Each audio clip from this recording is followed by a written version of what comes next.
There you go. All right. Hey, good evening, folks. My name is Tony Carroll. Roger Robinson's not in today, so he's left the reins on me today, so hopefully I won't screw it up too bad. Had a little bit of a technical issue there, a little bit of a delay. That's always great. It always makes presenting in public a little bit more fun, but hey, it's all right. Makes you better, right? But I do want to welcome you to Renewed Recovery. Every Monday we meet here at 6 p.m. At 6:30 we end up starting this. We serve food here, so I've got to tell you that it's a little bit of a trick with food because we do it to get people to come. Two reasons. You're probably like, oh yeah, no kidding. It works. There is two reasons for that. One is we've got a lot of folks at work, and so when they get off work, they instead of going home and having to cook themselves some food, they can come here and a little bit more convenient. And I know some of the folks bring their children here as well, so give you time to let your kid go and play, enjoy themselves with others, but also to allow that parent some time to engage with people. And because there's a lot of people that really do care about you here. And I know your struggles in addictive behavior, it's a daily thing, and we understand. And although we absolutely appreciate the people that are online, coming here face to face, there's something different about it. I know a lot of times people are ashamed of their addictive behavior, but there's no judgment here.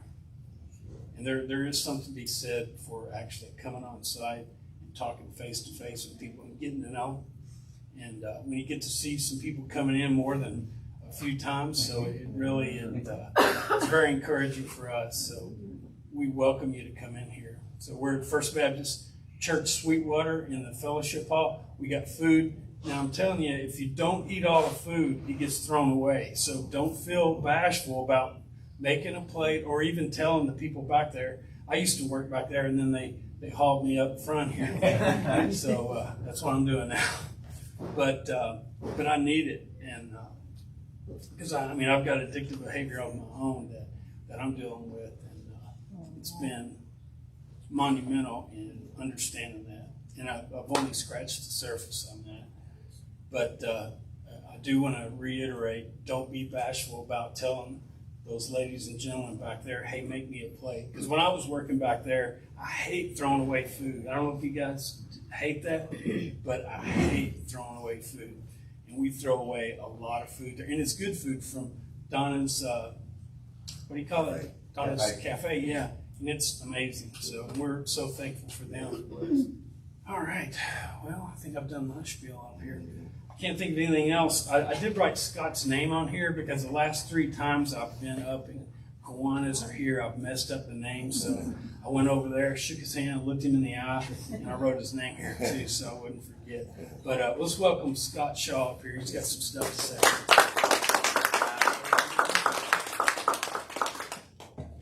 Hi, everybody. Good evening. My name is Scott Shaw. And Tony, thank you for that introduction. Appreciate that. It was very nice to meet you and your daughter tonight. And I'm just really glad to be here, guys.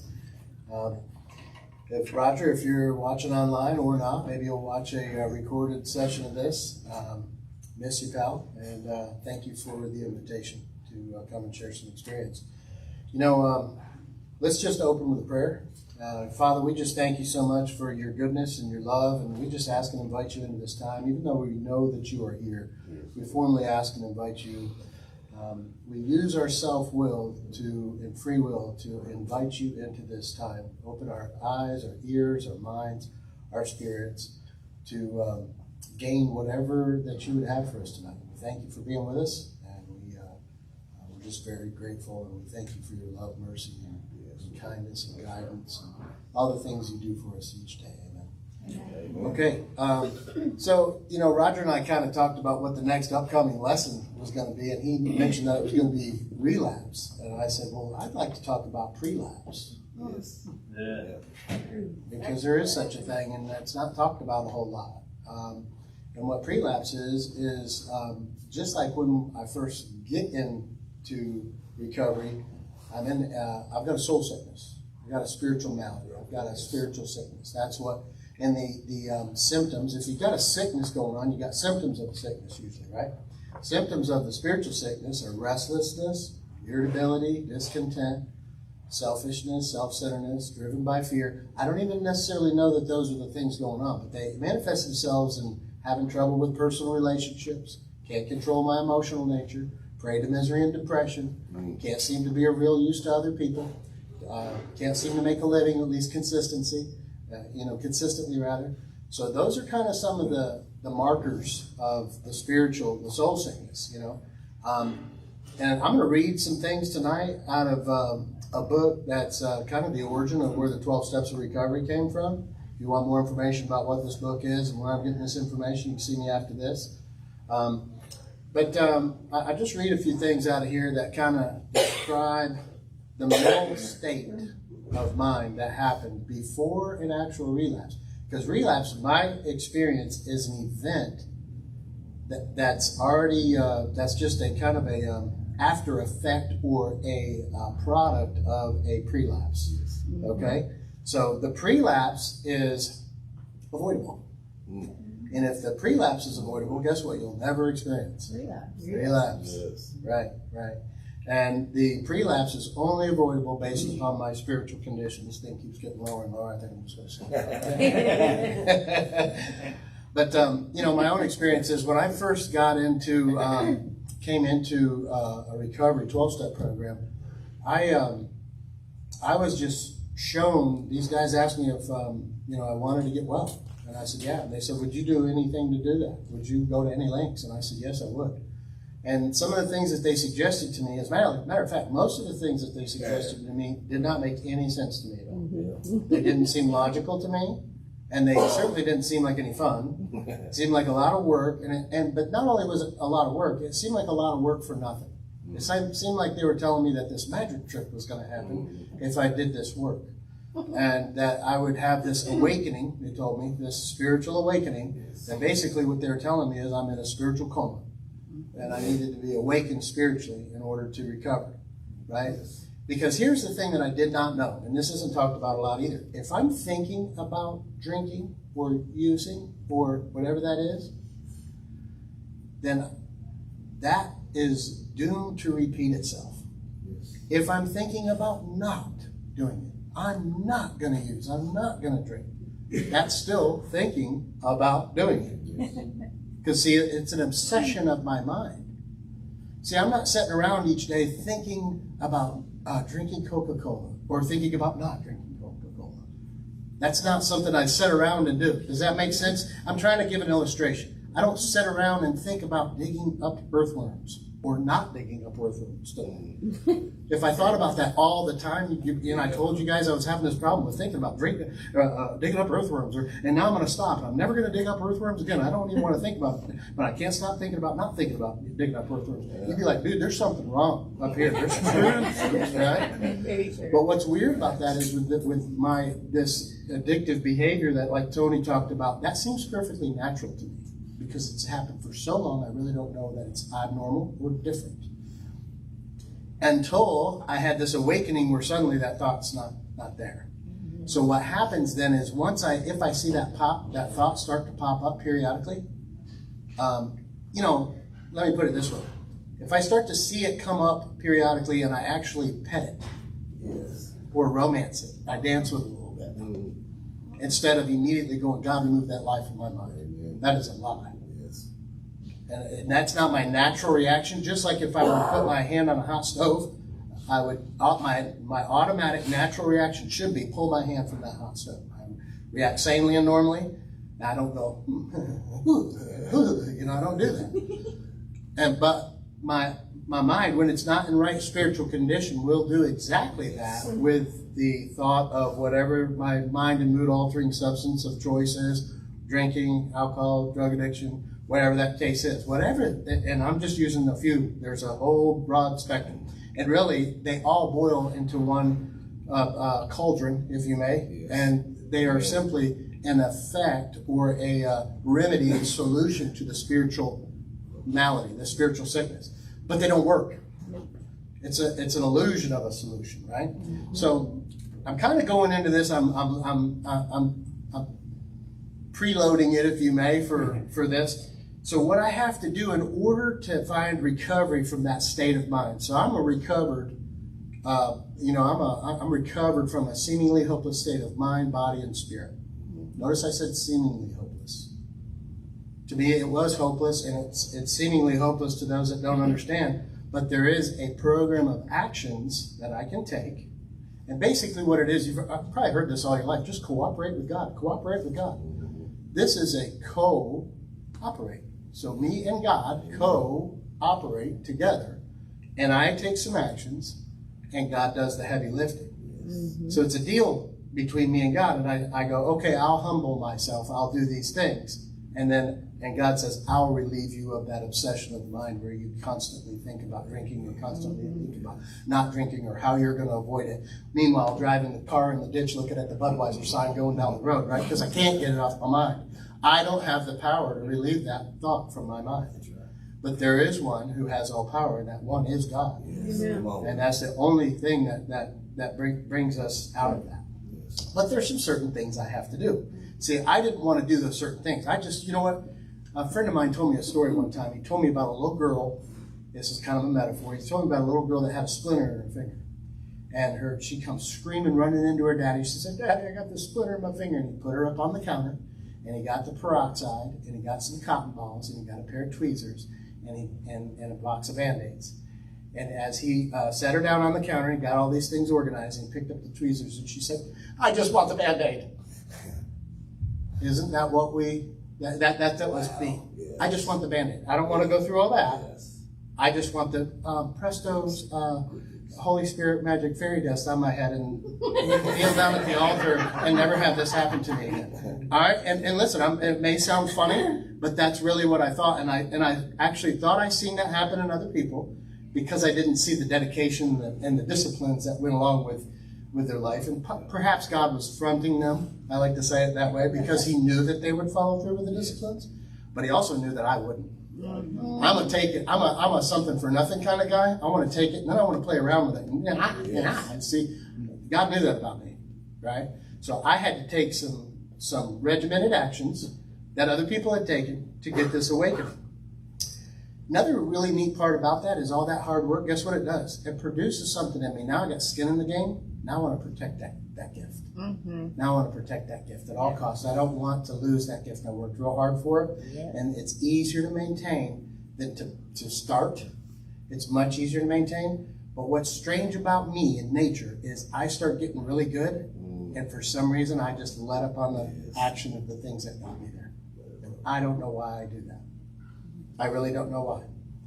But I can tell you, guess what happens? This is really strange because this thing is like a momentum. It gains momentum. So I start really pushing. It's like pushing a snowball uphill, right? And I'm pushing all this hard work in it, and then it gets pretty easy, and I'm like, oh, this is that recovery that they're talking about, that spiritual awakening. Oh yeah, and I've got this relationship with God, and prayer and meditation's on point. Everything's wonderful. I'm starting to, people in my church and my surroundings are starting to trust me. I've got this new job. I'm a kind of a functioning member of society now. I don't need to, I was spending a half an hour every day in prayer and meditation, but now that with the new job, I just don't have time. I got to wake up so early. Maybe I'll just do it Monday, Wednesday, and Friday for a half an hour, and I'll cut it back to 10 minutes. And as I make these small compromises, have you ever noticed compromises never stay the same size? I make a small compromise, and they never get smaller. Yep. Do they always get bigger? They do for me. I mean, I don't know about y'all, but that's how it works for me. So, like I said, I wanted to talk a little bit about prelapse tonight, and that's right where it starts. As a matter of fact, I've talked to guys with years, decades, multiple decades of time. It doesn't really matter the amount of time. And they all say the same exact thing. And I had a teacher, a mentor, a sponsor, that took me through this process, and he said, ask those guys as you see, that they say, I was sober for 20 years, or I was, and then ask them what happened. I've always heard the same exact thing. They can, in hindsight, almost pinpoint the moment of prelapse, which led to the moment of relapse, which led to pitiful and incomprehensible demoralization, like restless, irritable discontent, back to prey to misery and depression, all that stuff that we talked about before. But what's really strange about it, it's always a bigger it's always worse. And many, unfortunately, don't make it back.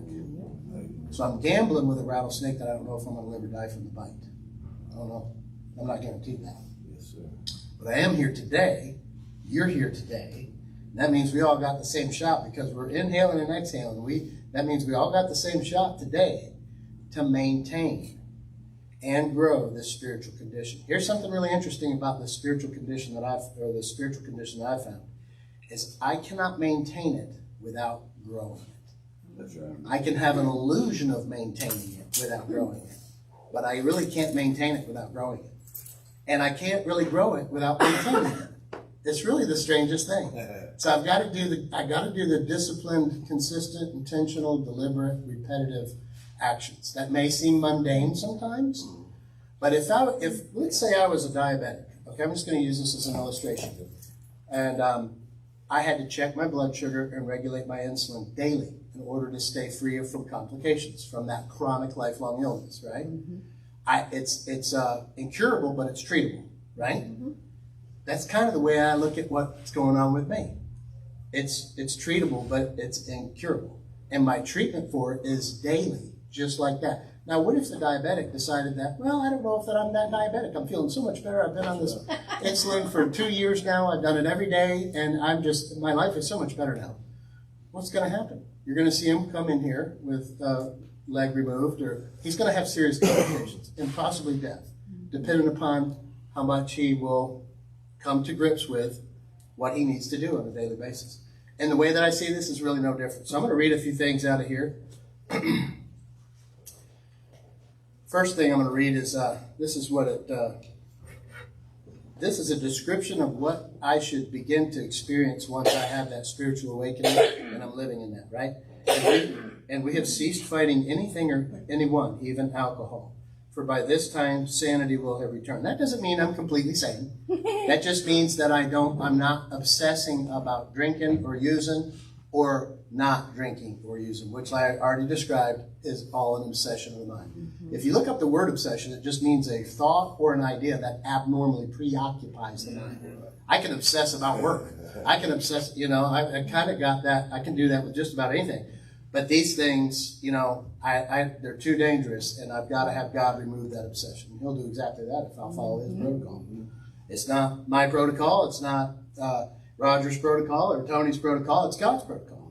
And I'll either come into alignment with it, or I'll buck and kick against it. And I'm going to get a set of results, whichever way I decide.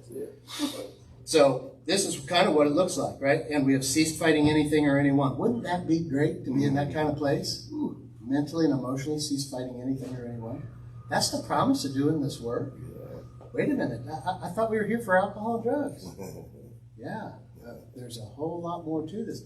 What did that just say? Basically, if I don't cease fighting anything or anyone up here, I'm kind of doomed to repeat that behavior when it gets too much for me to bear. And all my subconscious mind knows as a solution is going back to some kind of mind or mood altering substance. It's a good chance I'm going to do that. Real good chance I'm going to do that. So, and we have ceased fighting anything or anyone, even alcohol, for by this time sanity will have been returned. That's the obsession of the mind being removed. We will seldom be interested in liquor. If tempted, we recoil from it as from a hot flame. Oh, now you guys see where I got that, huh? We react sanely and normally, and we will find that this has happened automatically. We will see that our new attitude toward liquor has been given us without any thought or effort on our part. It just comes. That is the miracle of it. Who does miracles, guys? God. Right. We are not, that is the miracle of it. We are not fighting it, neither are we avoiding temptation. See, when I first got in, I thought I'd be fighting it for the rest of my life and avoiding temptation for the rest of my life. I can't go there, I can't go here. And there's certain validity to that in my early recovery, okay? But also, this same book tells me that I can go anywhere a free man goes as long as I'm spiritually fit and I'm on the firing line with God. That's right. I will not hesitate to go on an errand for God if it's right in the middle of wherever He wants to take me, the most sordid places on earth. It don't matter. I usually grab another Holy Spirit-filled buddy of mine to go with me. I ain't dumb, but that's the case today. And I'm not sitting there wondering if I'm going to be okay or if I'm going to think about it or anything like that, because my mind's altered from doing this work. God does that. That's that miracle I was talking about.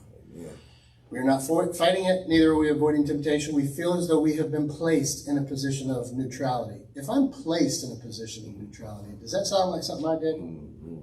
That sounds like something somebody else did, right? Placed.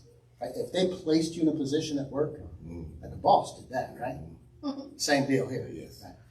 Right? Placed in a position of neutrality, safe and protected, we have not even sworn off instead. The problem has been removed. The problem has been removed. I can't do that either. It does not exist for us. We are neither cocky nor are we afraid. So either end of the spectrum. That is our experience. That is how we react so long as we keep in fit spiritual condition. Spiritual gymnastics. Okay? That's what it's talking about. It really is. I make a little light of it, but the reality is if I go to the gym every day, I'm going to get results from that. Right? If I go to the spiritual gym every day, I'm going to get results from that. And it really doesn't matter what my outside body looks like. It matters what my inward body, inward man looks like. That's what's the most important thing. But I will tell you that my experience is when the spiritual straightens out, the emotional, the physical, the mental, the intellectual, all that stuff straightens itself right on out.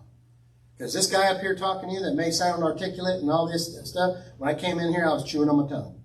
I'm not kidding you. I could barely read, and I'd read a sentence, and I couldn't comprehend anything because this thing was like a weed eater, two-stroke. It was just going 100 miles a minute. I'm not kidding. It was. So I'd read something, and I go, what did I just read? I don't know. Read it again. Did I say the right words? I don't even know. Honestly, I couldn't. Literally. So that's how I had to have somebody sit down and take their time with me. Somebody that had had this awakening from this process. That came in years prior to me chewing their tongue. Couldn't read because they had the two-stroke motor in their head too. And then they did this work and they had that awakening and then they took me by the hand. And I always like to illustrate it like this. They had their hand in God's hand. Amen. And they grabbed a hold of my hand and I got God through them until they, over that 12-step process, hooked my hand with God's. And then I got that direct connection. And as soon as I did that, my hand went out and their hand went back out too. And we just kept on going down the line, hooking hand grabbers to God, you know. And that's really the reason I'm alive. That's the only reason I'm sucking air today. I believe that wholeheartedly. The only reason I'm taking inhales and exhales today is because God's got purpose. Because if any of y'all can relate, there ain't no reason I should be alive. I thought I was hip, slick, and cool, and a little bit smarter than y'all, and a little faster, and that's why I made it, and they didn't, and that kind of thing. That had nothing to do with it. Nope. Had everything to do with God's selection and purpose. And it wasn't like, you know, just kept me around for a purpose. And the purpose is to help His kids, right? So hopefully I'm doing that here tonight. Yeah. Listen to this. This is the next thing it says. It is easy to let up on the spiritual program of action. Program of action. Action. Action, action, action. Easy to let up. How am I doing on time? You got about 15 minutes to get the hook in. Okay, yeah. Just sound the gong or whatever it is, yeah. But it's easy. That's the problem with it. Once I start feeling better, what do? Once the heavy lifting seems to be over, what do? We let up on the heavy lifting, right? Once I start to get the results from the gym, what do? You start eating the stuff I wasn't eating before, not going as often, that kind of. Why do we do that? I don't know. Here's the thing: is I can't fall for that illusion here. That's right. I can't. I don't care if I feel like it. I don't care if I want to do it. I don't care if I feel like I'm getting that real strong connection with God. None of that matters. What does matter is that I do it intentionally, deliberately, repetitively each day. And there's some other things it tells me to do in here. Here's some great. I'm going to give you guys some great tools. And hopefully some of these are takeaways. Maybe you're familiar with them already. Here's one of the greatest tools I've ever learned. 2-word prayer. It's called God help. God is pretty smart. He does not need a bunch of instructions from me. All I need to do is say, God help. And He's got a big, better plan than me. And it may not even look like He's helping, but I can tell you that He is. Oh, yeah. And if I do that repeatedly, and one of the things in here tells me to do to stay in fit spiritual condition is every time I'm agitated, I can pause and say a prayer. Ask God for the right thought or action. Because if I'm agitated, I've got the wrong thought, or I'm thinking about the wrong thing. It may not seem like I am, but if I'm agitated, the only reason I'm agitated, usually, guys, I know you're going to hate me when I say this, it's because I'm playing God. I'm playing God. I think something ought to work a certain way. You ought to do a certain thing. You ought not do a certain thing. You ought to do it at a certain time. All this stuff should happen a certain way. It should be that color. It shouldn't be that color. I'm just arranging the scenery, the ballet, the rest of the players in my own way. I'm serious. That's my problem. And I get agitated when my arrangements don't stay put. That's me playing God. But I usually don't think so. And I usually got people I can blame and all kinds of stuff I can point at, rationalizations, justifications, and modifications, and all this other kind of stuff. But the reality is when I'm agitated, it's because of me, my selfishness, my self-centeredness, usually driven by fear of something I'm going to lose that I already have or not gain something that I want. That's typically what it is. So when I can lean on God and trust God, right? Trust God with all your heart and mind and soul, and don't lean on your own understanding. Don't play God. Don't play God, right? And that's, so when I pause, if I'm agitated and ask God for the right thought or action, then pause again. Wait for the very first thought. That's not something I want to do. Just do it.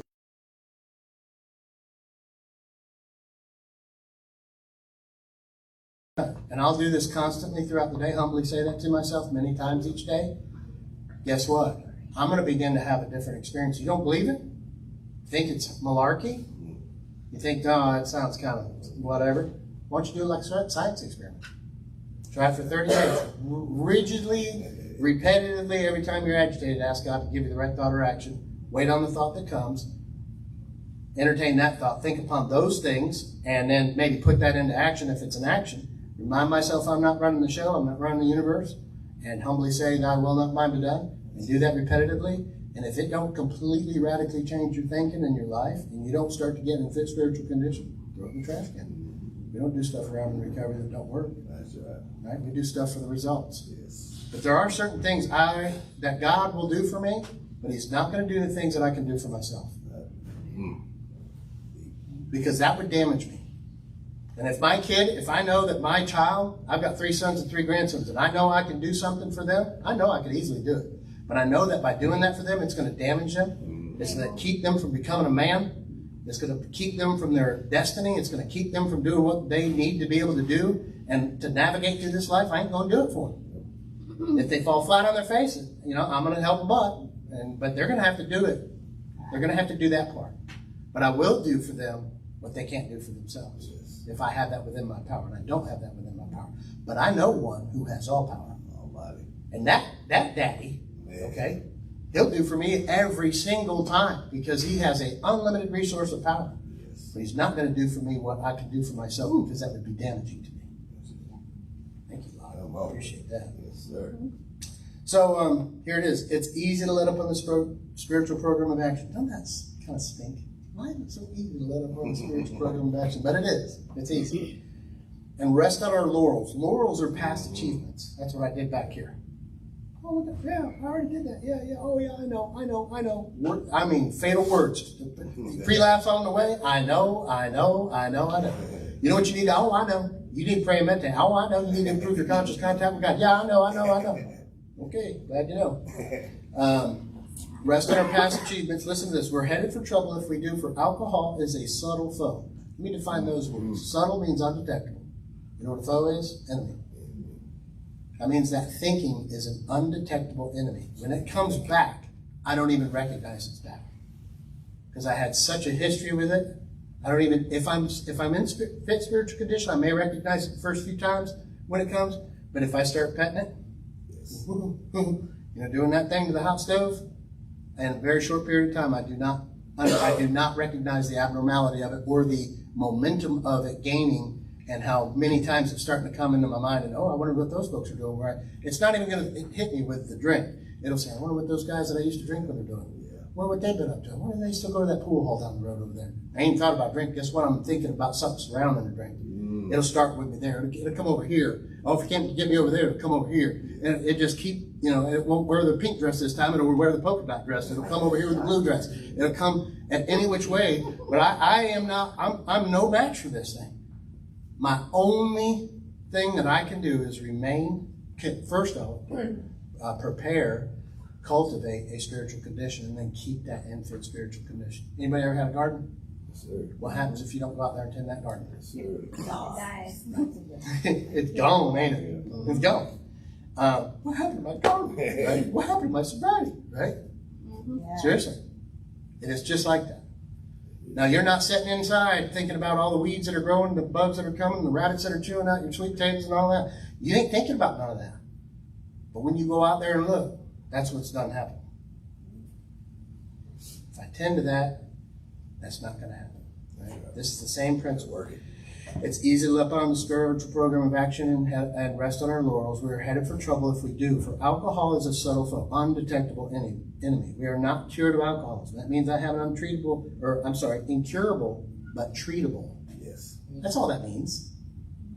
Okay? Well, I'm not bound by it anymore. I understand that. Thank God, because I've done the work necessary to get in fit spiritual condition. But if I let up on the fit spiritual condition, the subconscious mind will take me right back to my old solution. My old solution is drugs and alcohol. Every single time I've seen it happen over and over again. But I've seen it in the guys that say, yeah, oh, I know. Yeah, I know I should be going to more meetings. Yeah, I know I should be praying and meditating. Yeah, I know. What happened to Joe? I don't know. That's the reality of it, guys. I'm just so cold, hard facts of it. Yes. And we don't have to experience that. We're not cured of alcoholism. What we really have is a daily reprieve contingent upon the maintenance of our spiritual condition. What I really have is a daily reprieve contingent on the maintenance of my spiritual condition. Y'all know what reprieve means? Stay of execution. Look it up in the dictionary. Postponement of a death sentence. That's the seriousness of that word. That's why they use that word. That's what it means. Postponement of I have a daily postponement of a death sentence. Well, so would a diabetic, right? Right? I mean, if we use that same back to that analogy, right? Wouldn't he? Daily postponement of a death sentence. Contingent, meaning happening only if he maintains his insulin and checks his blood sugar regularly. Same thing here. I'm just a spiritual condition is my insulin and my blood sugar. I got to check my barometer. You know what my barometer for spiritual condition is? Let me tell you. Oh, this thing, that didn't upset me, that didn't upset me, that didn't upset me. I see how God probably at work in that. I'm sure God, you're handling that. I know everything's cool. Yep, God, you got this. You got this. Thank you, God. I love you, man. You're so awesome. I'm getting up. I'm getting connected with God. I've got that kind of connection all through the day. I might get a little agitated here and there. That's when I take that action, go to God and ask for the right thought or action. But if I'm going through the day, oh, that's wrong, and I'm doing that kind of stuff, guess what? That's my barometer for unfit spiritual condition. That I'm in prelapse. I had a very good teacher that told me, he said, for the rest of your life, Scott, you're going to be in relapse or you're going to be in recovery. It'll be your choice. I said, you mean it's that fast? It happens in one day? You didn't understand what I just said. You are either going to be making deposits into your recovery or you're going to be making withdrawals into relapse every day for the rest of your life. He goes, and you're naturally attracted to addicts and alcoholics. God created you to go and help addicts and alcoholics, but it will be your choice which ones you hang out with, the sober ones or the drunk ones. So there again, I'm either in relapse or I'm in recovery, based upon my spiritual condition, which only is an act of my free will, my self-will. That's when I use my self-will properly. And I'll wrap up with this. I'm going to read something about that. Ooh, that was back right on the same page.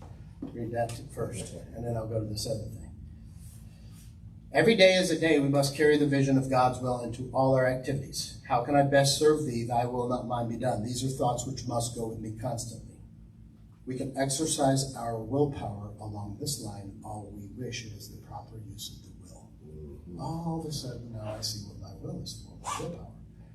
My self-will is not meant to try to go through life bombarding all my problems, getting you to stay here and you to stay there and you to look like that. You wear the green shirt. No, that's not what my self-will is for. My self-will is to try to align it with God's will and intention for me, right? Much has already been said about receiving strength, inspiration, and direction. I like to say power of thought and guidance from Him who has all knowledge and power. If we have carefully followed directions, previous steps, we have begun to sense the flow of His Spirit into us. To some extent, we have become God conscious. We have begun to develop this vital sixth sense. Vital means necessary for life. Sixth sense means guidance from God. That's conscious contact from God is what we're talking about right there. It's like tuning in the radio. Somehow, overnight, when I go to bed, that radio gets out of tune. When I wake up in the morning, I got to tune that thing back in and get that radio connection back on. I got to put her on 103 God, FM, or whatever it is, right? I got to get that connection with God, and I got to keep that throughout the day. I might hit a bump or something through the day, and the radio station gets knocked over. I got to tune it back in. That's it. Right? So I'm going to read this last thing, and then I'll close with this, guys, because this really is the solution to relapse. It's the solution to prelapse, and it is the solution and how we find the solution and how we recover from a seemingly hopeless state of mind and body. I'll read this. I don't even think I'm going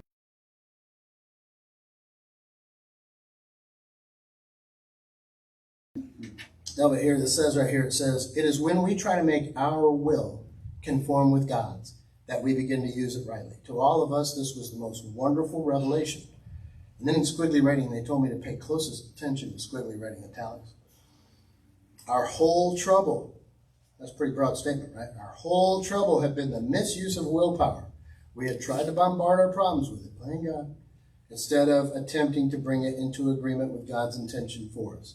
To make this increasingly possible is the purpose of the 12 steps. And step 3 opens the door to that. Once we have come into agreement with these ideas, it is really easy to begin the practice of step 3. In all times of emotional disturbance or indecision, we can pause and ask for quiet, and then in the stillness simply say, and this has a prayer here, but you can put the prayer of your choice in it, right? Because let me tell you what you do every time you do that. You work the first 3 steps. As soon as when I'm emotionally agitated and I stop and I say, God help, just those 2 words right there. I just admitted powerlessness. I just admitted that my life is unmanageable.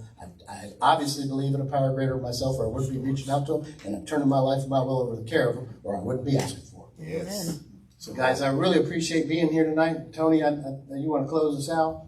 No, go ahead. Okay. I don't know quite what your protocol I'll is. go ahead and do that. Okay. I can come up here. Guys, thanks so much for listening to me, putting up with me. I appreciate being here. I really do.